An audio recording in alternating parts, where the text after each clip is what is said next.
The first sign that the wedding was going to collapse was not the groom missing from the altar.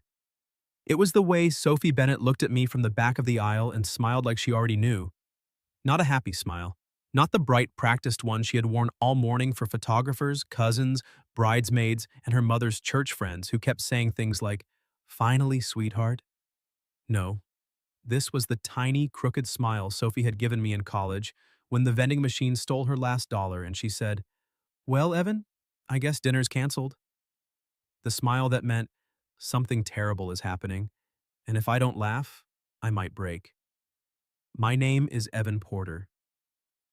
I was 33 years old that June afternoon, standing under a white wooden arch at a winery outside Asheville, wearing a charcoal suit that felt too tight across the shoulders and holding two rings that did not belong to me. I worked as a restoration carpenter, which meant I was better with old houses than with emotional disasters. Give me water damage, cracked plaster, a sagging porch beam, and I could tell you exactly where to put my hands.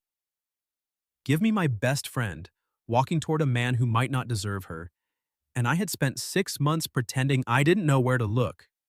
Sophie was 32, a graphic designer with ink on her fingers more often than not, a laugh that made bartenders give her free fries, and a stubborn little dent between her eyebrows whenever she was trying not to cry.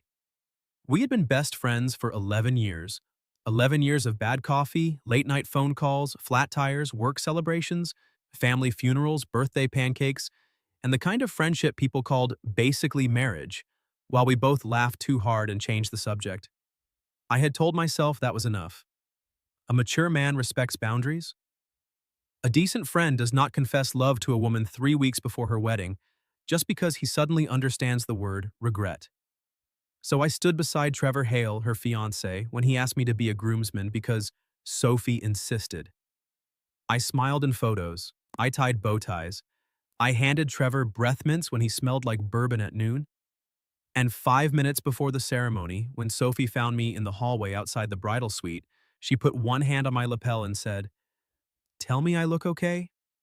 She looked like every bad decision I had ever avoided. Her dress was simple, satin, no glitter, no enormous train. Her dark hair was pinned low, a few soft pieces loose around her face. There was a pearl at her throat that had belonged to her grandmother. She smelled like orange blossoms and nerves. "You look," I started. She lifted one eyebrow. "Careful. If you say nice, I'll throw this bouquet at your head." I swallowed. "You look like the reason someone invented vows." For half a second, the hallway changed. The noise from the guests faded. The bridesmaids laughing inside the suite disappeared. Sophie's fingers tightened lightly on my jacket, and her eyes searched mine like she had heard the sentence underneath the sentence. Then she looked away first. "Don't say things like that today," she whispered. "I know." "No, you don't." She smoothed my lapel, even though it was already smooth. "You say things like that and then you stand 3 feet back where nobody can reach you." That hit close enough that I pretended to check my cuff. Sophie gave a quiet laugh, but it trembled. "Sorry, bride nerves. I'm apparently doing emotional drive-bys now." "You've always done emotional drive-bys. And you've always survived them." "Barely."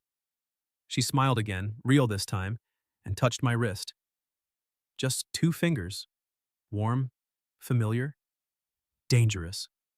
Then her mother called her name and the moment snapped. That was the last quiet second before everything went wrong. The ceremony began at 4 o'clock. The string quartet played something soft and expensive. Rows of white chairs faced the mountains.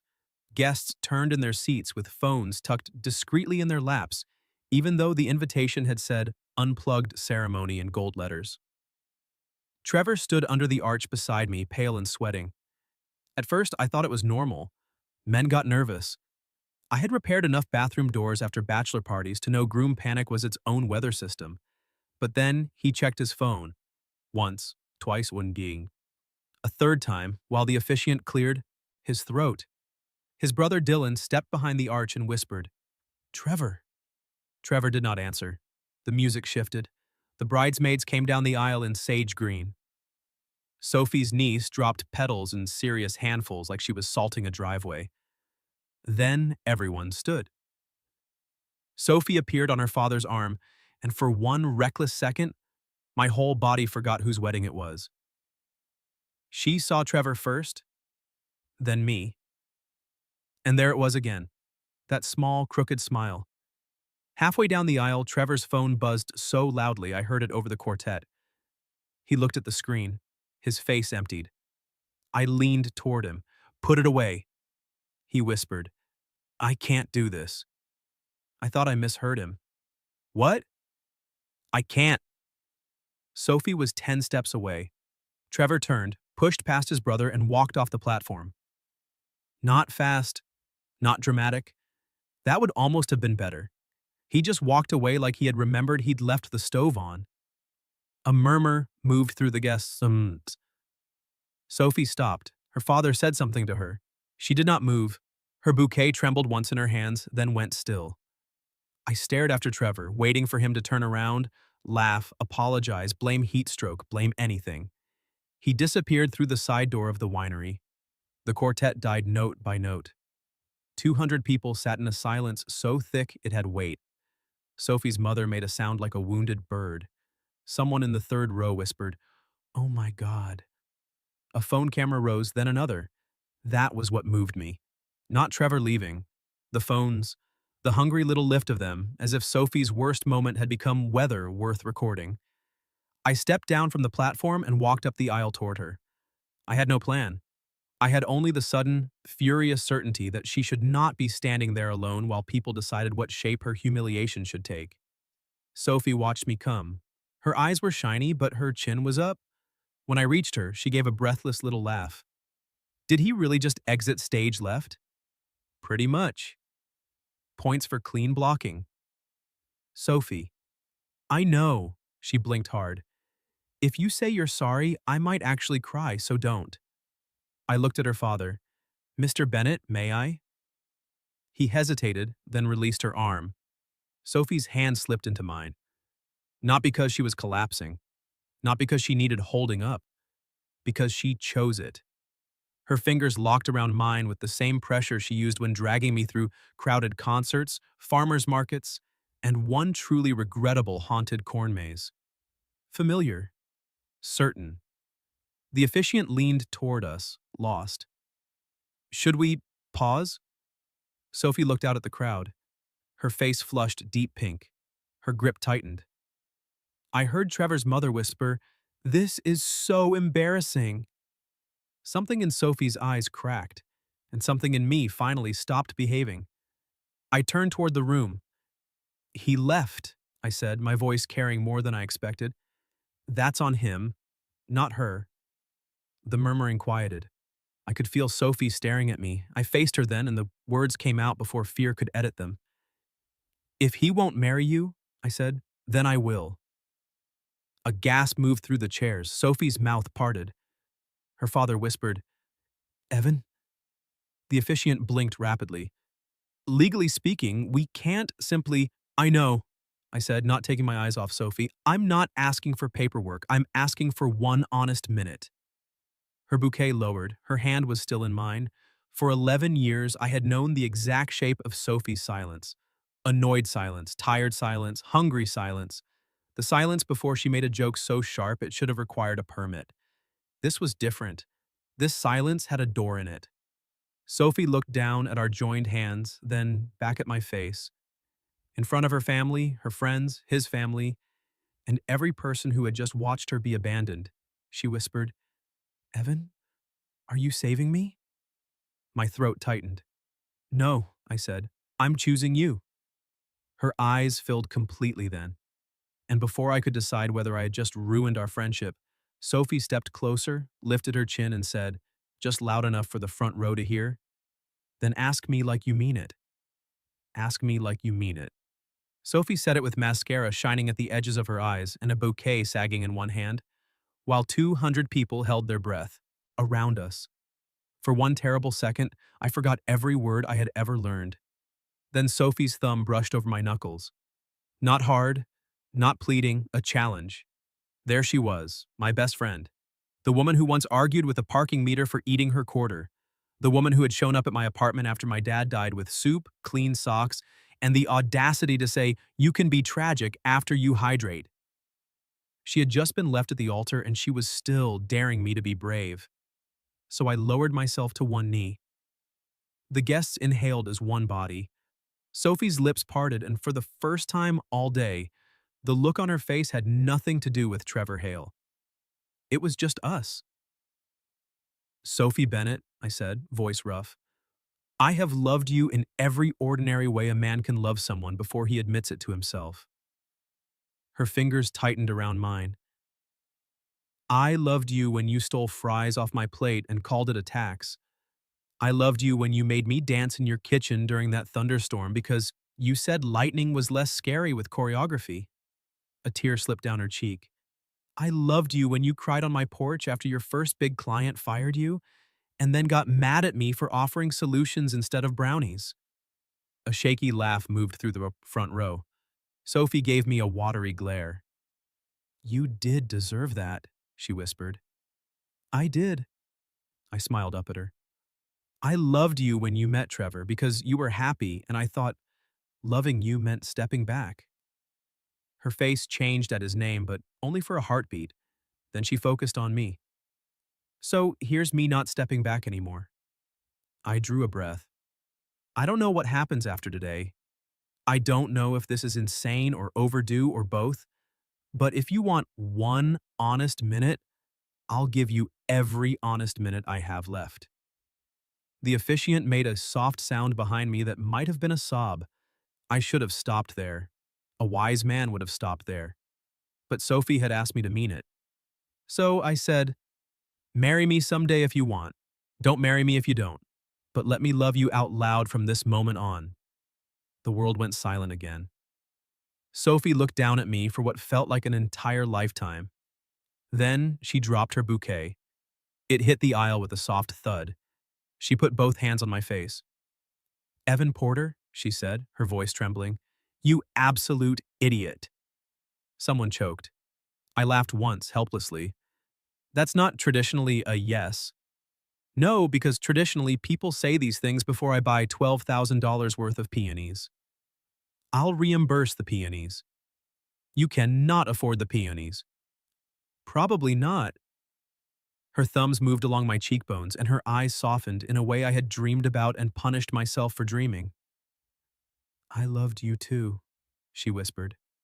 My heart stopped. Not always neatly, not always bravely, but I did. And I told myself friendship was safer because you were the one person I couldn't survive losing.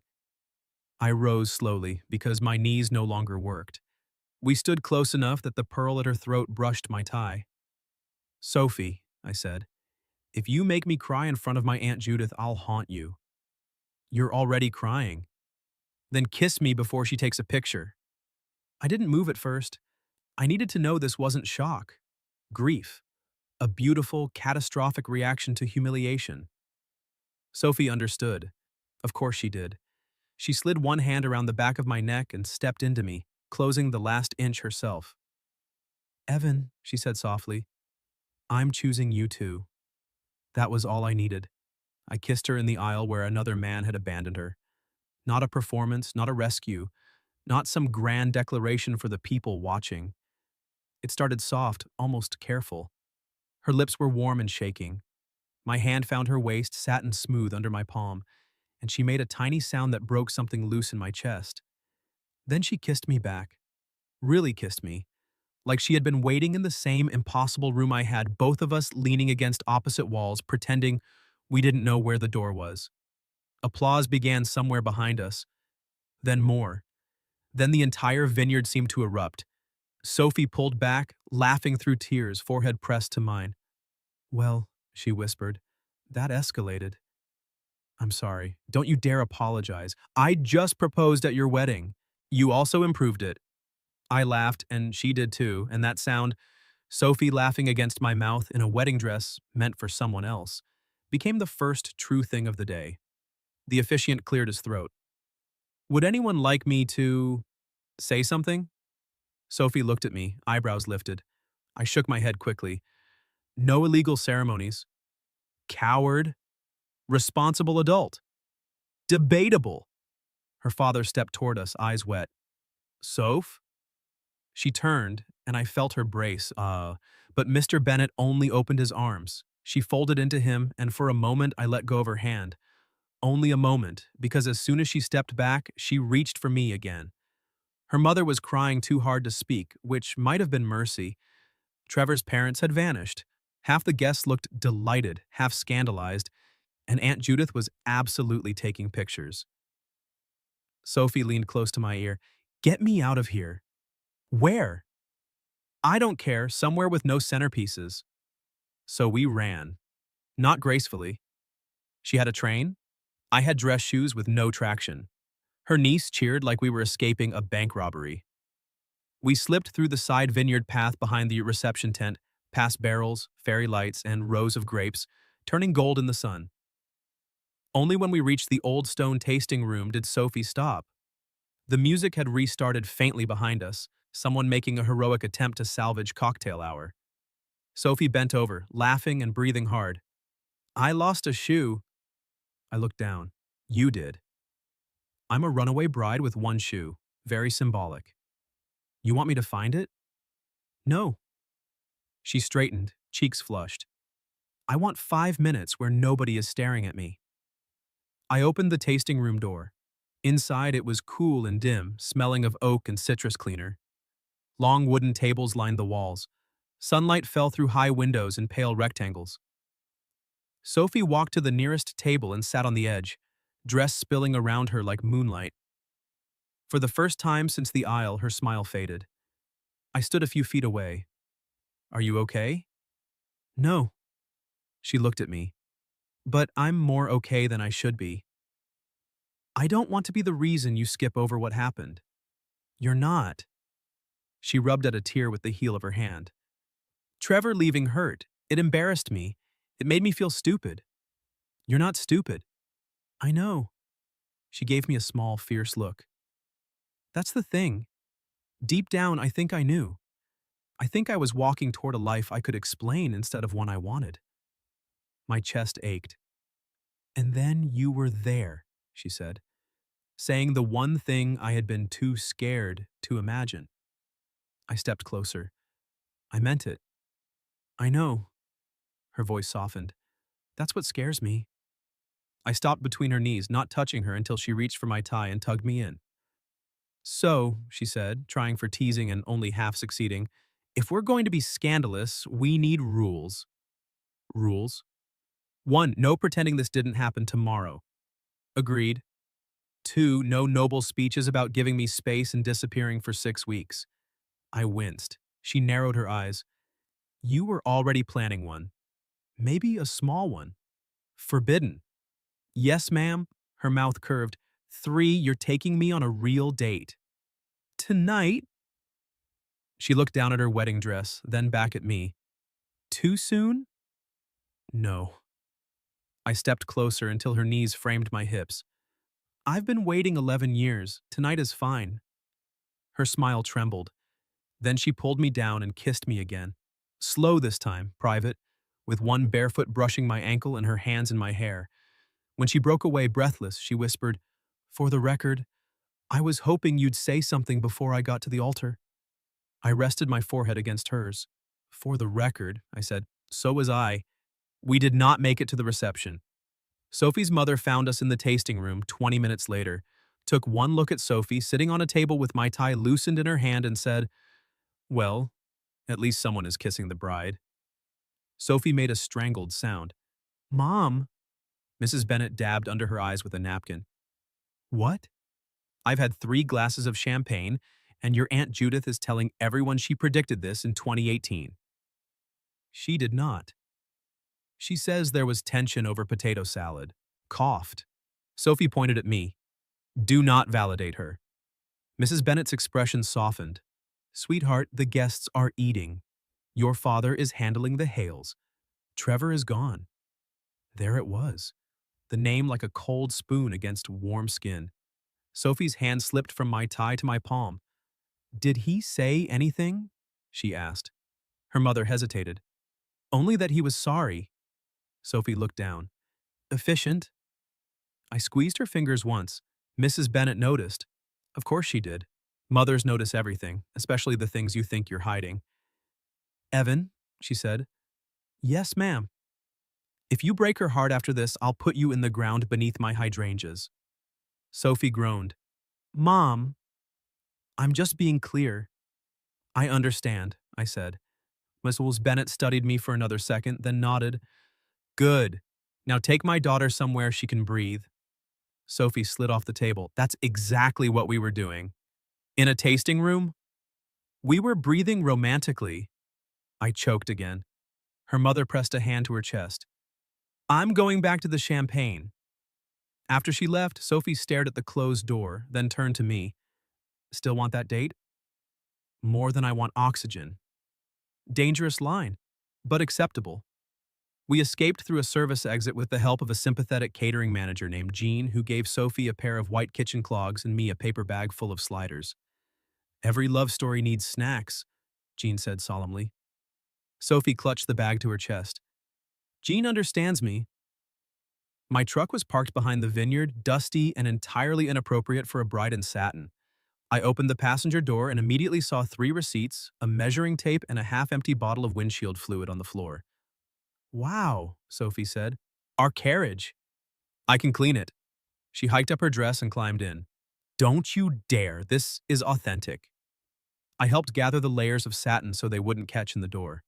My hand brushed her calf by accident and we both went still. It should not have felt new. I had known her for 11 years. I had seen her with the flu, with paint in her hair, with a sunburn shaped like sunglasses.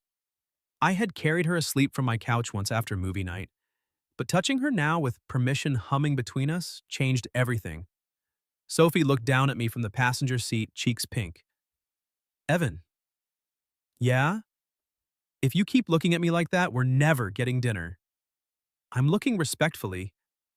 You are absolutely not. I shut the door before I did something truly reckless in a parking lot behind a winery. We drove away as the sun lowered over the mountains, her veil abandoned somewhere, her one real shoe lost to history, the kitchen clog squeaking whenever she shifted. For a few miles, neither of us spoke. Then Sophie reached into the paper bag and handed me a slider. First date dinner. I accepted it. Classy. I'm still technically wearing couture. This is elevated. Technically wearing someone else's wedding plan. She looked at me sideways.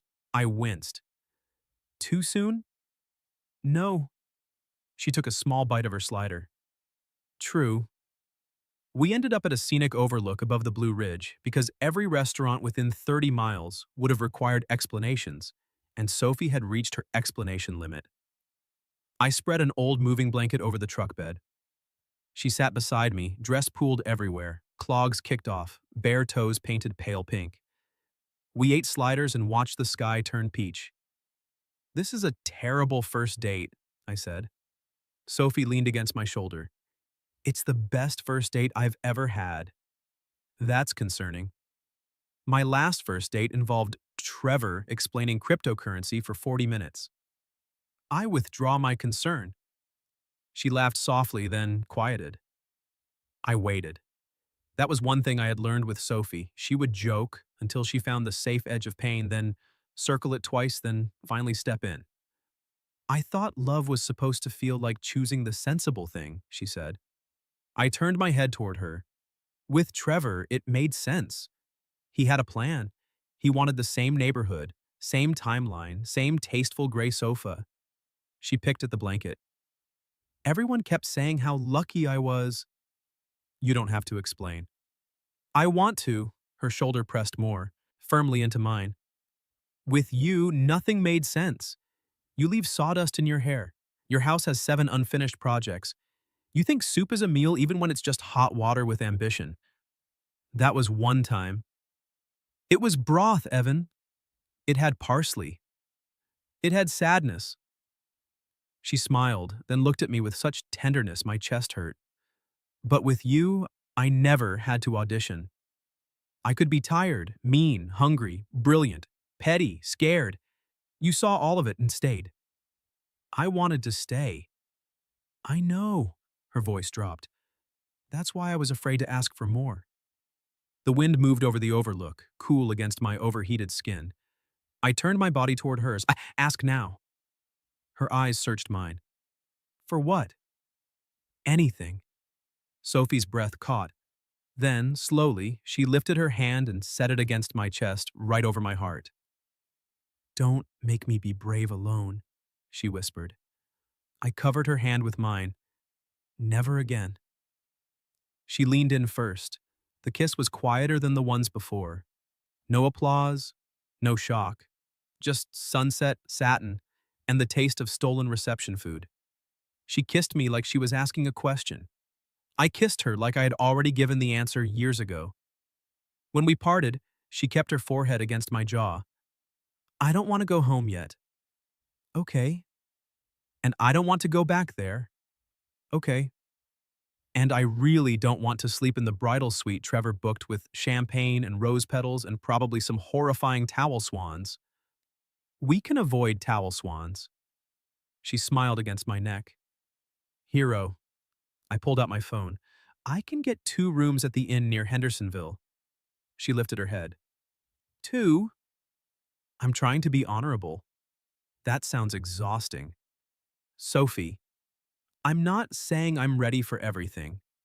Her face flushed, but she didn't look away. I'm saying I don't want a wall between us tonight. My pulse kicked hard. We can get 1 room, I said carefully, and I'll sleep on the floor. She gave me a look. You are 6'2" and emotionally repressed. You'll wake up shaped like a question mark. Probably. 1 room, she said. No disappearing, no speeches. We figure out the rest like adults. Adults who ate wedding sliders in a truck bed. Romantic adults. I kissed her knuckles. 1 room. Her phone buzzed then, sharp and ugly against the blanket. We both looked down. Trevor. Sophie went still. The screen lit with a message preview. Please, I made a mistake. We need to talk. For a moment, the mountains seemed to hold their breath with us. Then Sophie turned the phone face down. My heart was pounding, but I kept my voice even. You don't have to answer. I know. Her eyes met mine, clear and shaken, but not confused. I'll deal with him, she said. But not from the middle of our first date. Our one small word, one entire future cracking open. She picked up the last slider, tore it in half, and handed me the bigger piece. Now, she said, leaning back against my side, tell me about this inn and whether they have desserts. I wrapped an arm around her, and this time she settled into me without hesitation. They have pie. Sophie sighed. Evan Porter, you may yet make a decent boyfriend. Boyfriend? I smiled into her hair. I'll try to live up to the title. The inn had yellow porch lights, a hand-painted sign, and a front desk clerk who looked at Sophie's wedding dress, my loosened tie, and our single overnight bag from the back of my truck. Then she said, Rough reception? Sophie smiled sweetly. You could say the groom underperformed. The clerk's pen froze. I put my credit card on the counter. 1 room, please. Sophie leaned into my side, preferably with no towel swans. The clerk recovered like a professional. We have pie downstairs until 10. Sophie touched my arm. Marry him. The clerk pointed at me. Him? No, the pie. I was still laughing when we got the key. The room was small and old-fashioned, with floral wallpaper, a brass bed, and a clawfoot tub visible through the half-open bathroom door. A plate with 2 slices of apple pie waited on the dresser like someone had known we were coming. Sophie stepped inside and stopped. For the first time all evening, there was no audience, no aisle, no mother, no ex-fiancé buzzing in her phone. Just us. The quiet landed gently, but it landed. I shut the door. You okay? She turned toward me. Her face was tired beneath the leftover makeup, but her eyes were bright. I'm in a wedding dress, in a bed and breakfast, with my best friend, who proposed to me in front of my entire family after my fiancé ran away. Right. So no, her mouth curved. But also, maybe yes. I'll take maybe yes. She looked down at herself. I need out of this dress. My brain lost power. Sophie watched my face and laughed softly. Breathe, Porter. I meant there are buttons. Approximately 9,000 of them. Buttons, sure, I'm excellent with buttons. You just walked into the dresser. I did that intentionally. She turned her back to me, sweeping her hair over one shoulder. The dress dipped low between her shoulder blades. The first pearl button sat at the nape of her neck. My hands were steady with chisels, saws, antique hinges. They were not steady now. Tell me if you want me to stop, I said. Sophie's voice softened. I won't. I undid the first button, then the next. The room seemed to shrink around the sound of our breathing. My fingers brushed the warm skin of her back and she shivered. Cold? I asked. No. The word was barely there. Every button felt like a promise I had no right to rush. When I reached the middle of her back, Sophie looked over her shoulder. You're being very careful. I'm trying not to be a terrible person. You're not. She turned slowly, holding the front of the dress to her chest. You're the man who remembered I hate being stared at when I cry. That's a low bar. No. She stepped closer. It isn't. Her free hand rose to my jaw. I didn't kiss her. Not yet. I let her decide the distance. She closed it. This kiss was different in the quiet room. Slower. Deeper. Her thumb moved along my throat and my hand settled at her waist over satin that had loosened under my fingers. When she drew back, her eyes were wet again. I don't want Trevor to be the last man who touched this dress, she whispered.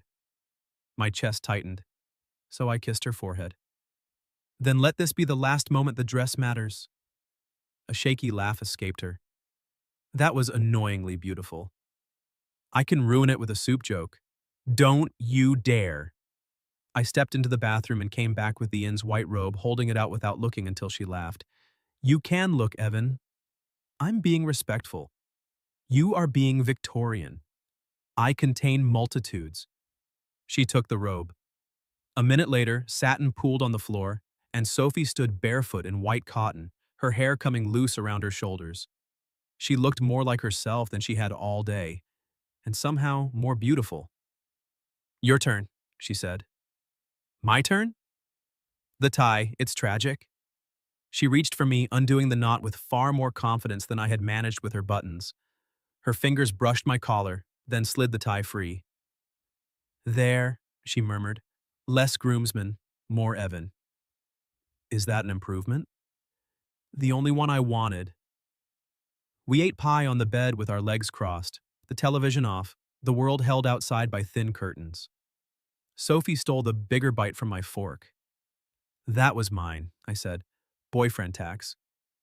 I've been promoted quickly. Probationary boyfriend. What are the job requirements?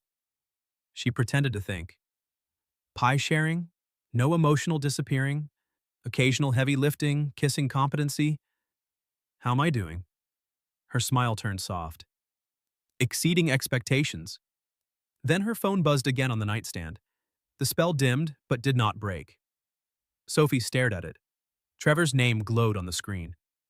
I should answer once, she said. My instinct was to say no, to stand between her and whatever he wanted, but she didn't need a guard dog. She needed a man who trusted her strength. So I nodded. I'm here. She picked up. Trevor. I could hear only the thin murmur of his voice. Sophie's shoulders stiffened. No, you don't get to call it panic like that makes it tidy. More murmuring.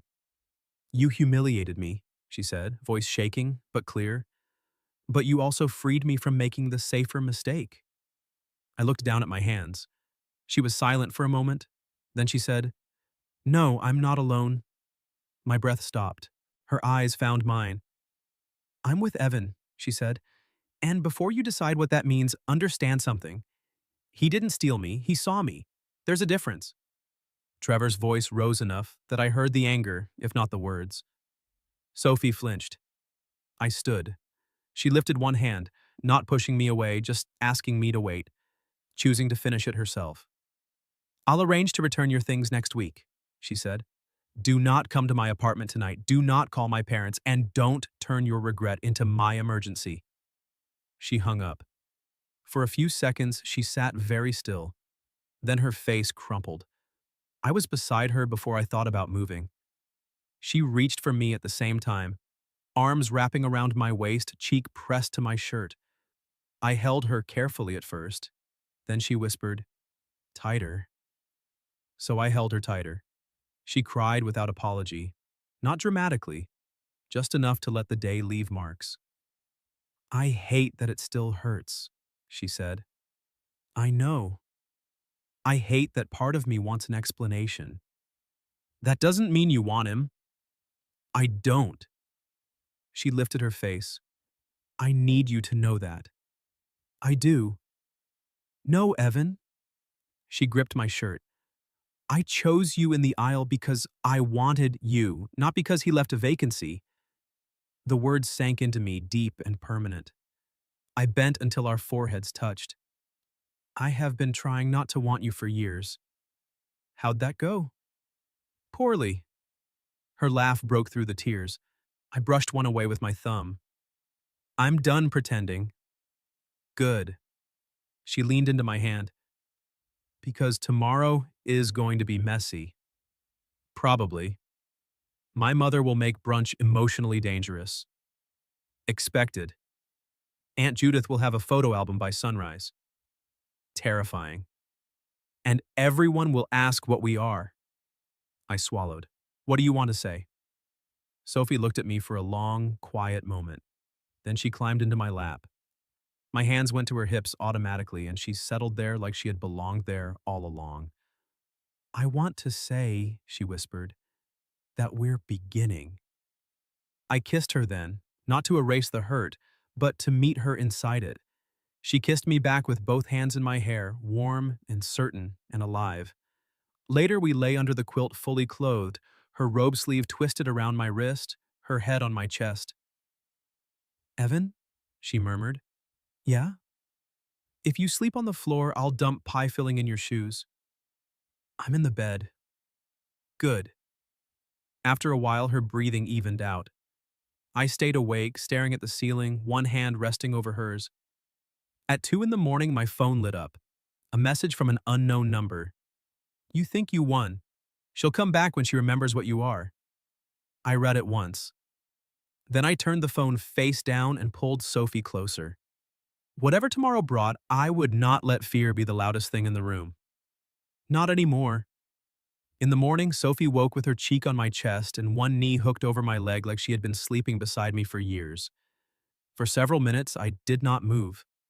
Sunlight slipped through the curtains. Her hair was tangled across my shirt. The inn was quiet except for birds outside and the old pipes clicking in the walls. Then her eyes opened. She blinked at me. I braced for regret. Sophie smiled sleepily and said, "You snore like a tired lawnmower." Relief hit me so hard I laughed. "I do not." "You do, but quietly, like a polite appliance." "I'll work on it." "Good. Probationary boyfriend status requires improvement." She stretched, then seemed to remember everything at once. The dress, the aisle, Trevor, me. Her smile faded, but she did not pull away. "Morning after," she whispered. "Yeah." "Still here?" I touched her hair, gentle. "Still here." Her eyes searched mine. "Still choosing me?" I hated that she had to ask. I loved that she trusted me enough to. "Still choosing you," I said. "Not because of yesterday, not because of him, because of every Tuesday night grocery run, every emergency pancake breakfast, every time you fell asleep during a movie and denied it." I rest my eyes. "You snore like a hostile tea kettle," she gasped. Slander.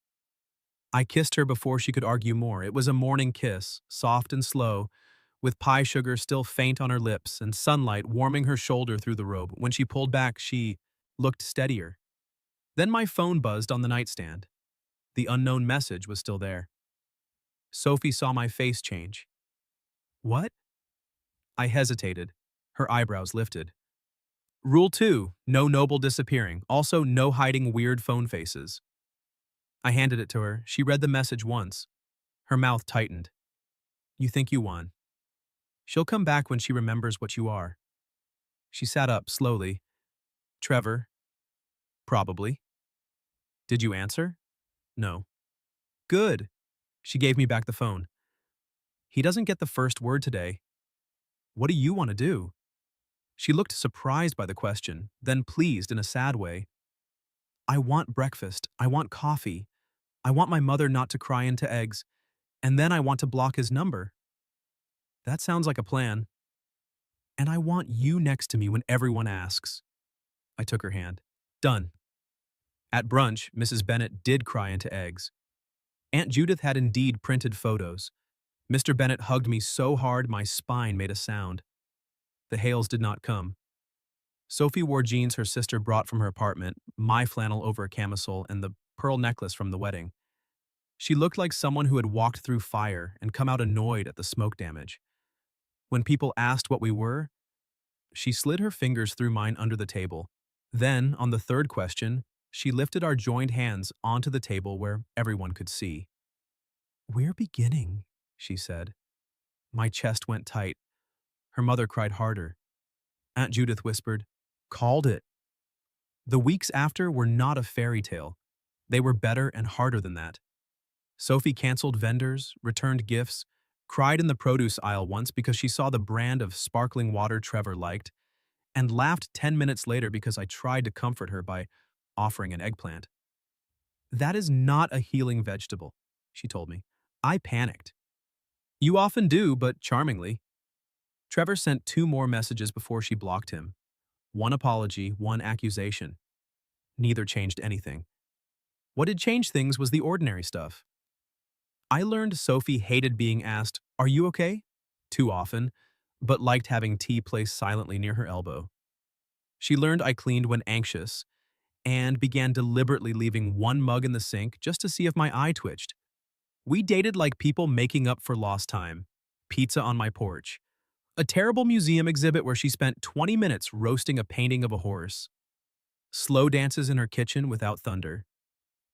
A weekend in Charleston where she kissed me in front of a fountain and said, See, this is what a planned romantic moment looks like. I told her I loved her in a hardware store because she was comparing cabinet knobs with deadly seriousness and I couldn't hold it in anymore.